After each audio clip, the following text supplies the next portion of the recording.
Can I come in? Yes. Hello Rattlings and welcome back to my house.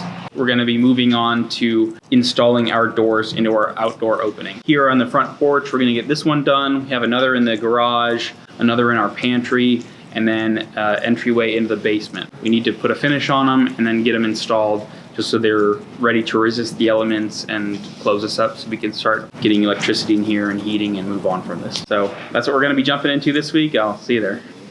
All right, so today we grabbed my truck and we drove a little bit and picked up my door from the door shop. Originally, we planned to have a transom over the top and the door quite a bit shorter, but that added many thousands of dollars onto the door quote for some reason. Not some reason, it was because of the glass. But so we just decided not to do that and just do a bigger door, which is dramatically cheaper. But it's really nice. I like it a lot. It's huge. So part of the reason why we're doing this is because we don't know, we haven't really decided for sure like what the finish on the doors is actually going to be. We might do a stain and leave the grain visible. Pine soaks up stain in a really uneven way in the first couple times that it takes oil. So if you use a relatively lightly pigmented oil, it doesn't look bad. Like, we might be absorbing a little bit more in some areas than others, and we get, you know, mild dark spots, like in here is a little darker, over here we're a little darker here. But because there's not a whole lot of pigment in this, it doesn't look like shit. And then if we come with heavily pigmented or colored dyes later and apply them, it doesn't soak in so aggressively in these spots. The first one that doesn't have a whole lot of pigment is to kind of like fill that up, and then we come back later, hit it again with the color we actually want, and it will look a lot better. Do you have to let the oil dry before you flip it to do the other side? Not really. Oil's not like paint where it'll get like smudged off by sitting on another piece of wood. Yeah, because this is soaking into the wood fibers rather than sitting on top of them like paint. So as soon as we finish putting this layer on, we'll flip it over, sand the other side, and put the next coat on. Super fun safety fact about oils like this and the rags you use to apply them. This doesn't really have a lot in it because I was just kind of doing a wipe down afterwards. But the rags that you apply oil with can, in the right conditions, spontaneously combust. Particularly if they're in like a pile. Like if you throw them in a trash can and they're like bundled up and covered in oil, they can spontaneously combust and burn your house down. So don't do that. Either hang them up, or if you're gonna throw them in a pile, get like a metal bin that has a lid that closes so it's oxygen starved and they can't start a fire. Don't burn your house down. Sometimes when you put an oil or any finish into wood, the grain, especially in places like here where we're getting a little bit of end grain, the grain will start to rise up a little bit and you won't be perfectly smooth. So anywhere where we're getting the grain popping up, we're just sanding it smooth and we'll get the next coat on. It shouldn't happen again. Some people will water pop wood, which is like, once they're kind of towards the end of the process, you just sort of spray it down with a spray bottle or whatever, and the grain will rise up, and then you sand it again. And then they'll finish it, but we didn't do that, so we're sanding it now. The first door we're putting in today is going to be the big front door. Because this window or door frame has windows on the sides of it, we can't just put this in and hide our screws in the groove that the door would normally be sitting in when it's closed, because we have to put screws in here on the sides to tie it into the wall. Instead of just putting them in there and leaving them exposed, we're just going to take the Forstner bit here and drill 1/2-inch holes that are going to be nice and clean, and then once we put the screws into those holes, into the walls, we can come with plugs and plug the holes, cut the plug off, and plane it flush, and then seal it up, and it will they'll disappear. They won't look like anything was there in the first place. So right now we're just going to mark out where we need those holes drilled, drill the holes, and then get this thing stood up, get into the opening, and get it installed.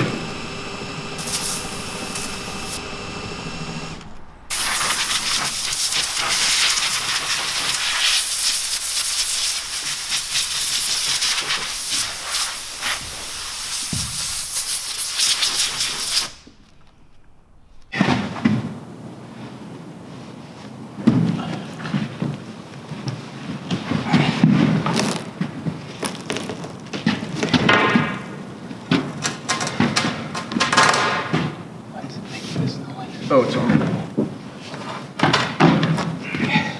Gotta come a little your way.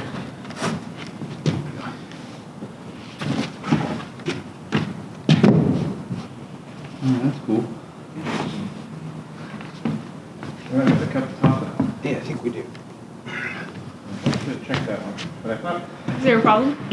Yeah, we're just a little too short, so we're gonna take the wrap off the top, and that should hopefully let us slip in there. If not, there's a couple other things we could do, like we could plane this. I have a feeling that once we get that off there, we're gonna be okay. Why do you guys keep making so many mistakes? Well, you know, sometimes it's because, well, notably, the mistakes we made with the windows in particular was that we didn't get any like install documentation before the windows arrived. So we kind of sized our openings for US style windows, and they are not US style windows, so they needed a little bit more clearance. The door here, the door company did get the rough opening size from us. They knew what these dimensions were, and the door is supposed to fit them. It doesn't, but you know, whatever. We'll make it work.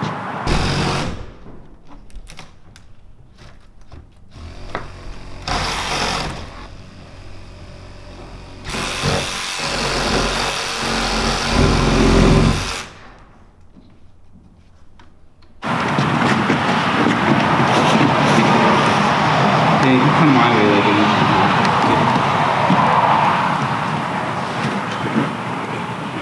Pick it up.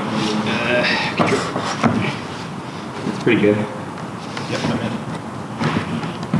Okay. So I just shimmed behind where we're putting in these screws.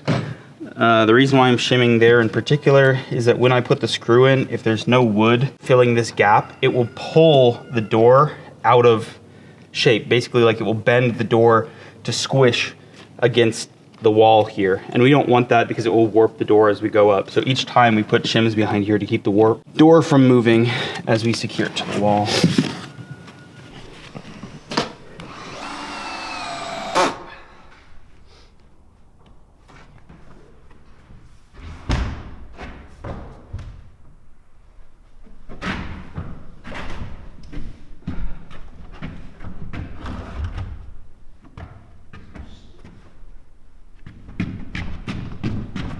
Yeah, let's see if that's good enough. Gonna work? It's close. If I put some shims under it, it probably will. So let me here lift up that side so I can get this under. Yep.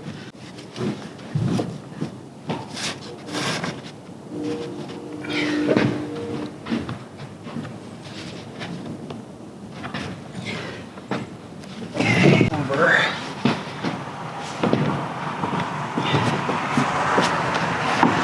All right.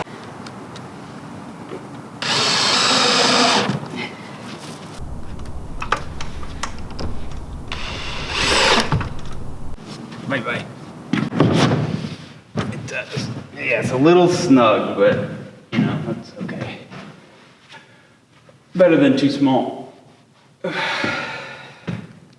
Cool. Moving on. The littler doors are going to be a little different than the first one we did, the first big one. Because the hinges are right on the side of the frame with this one, we're actually going to use the hinge screws to be our screws that attach us to the wall, at least on one side. On the other side, we're probably going to just do the same thing where we drill a few pocket holes and then put screws in it and then plug them up later. But yeah, that's what we're going to be doing right now, I just did all the prep on this opening and it's ready to go, or it should be. Fits? Yeah, there's like, it does, but there's these little blocks here on the side that I need to trim down to get it to actually fit.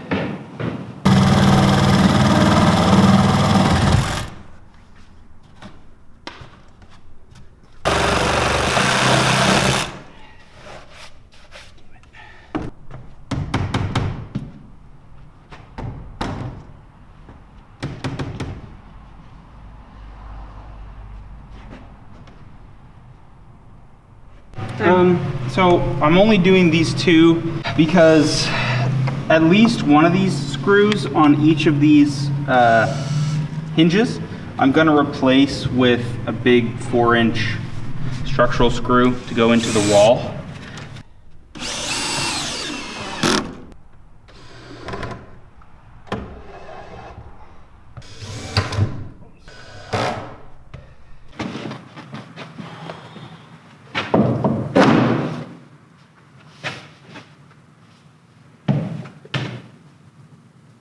Door in. Come here. Like and subscribe.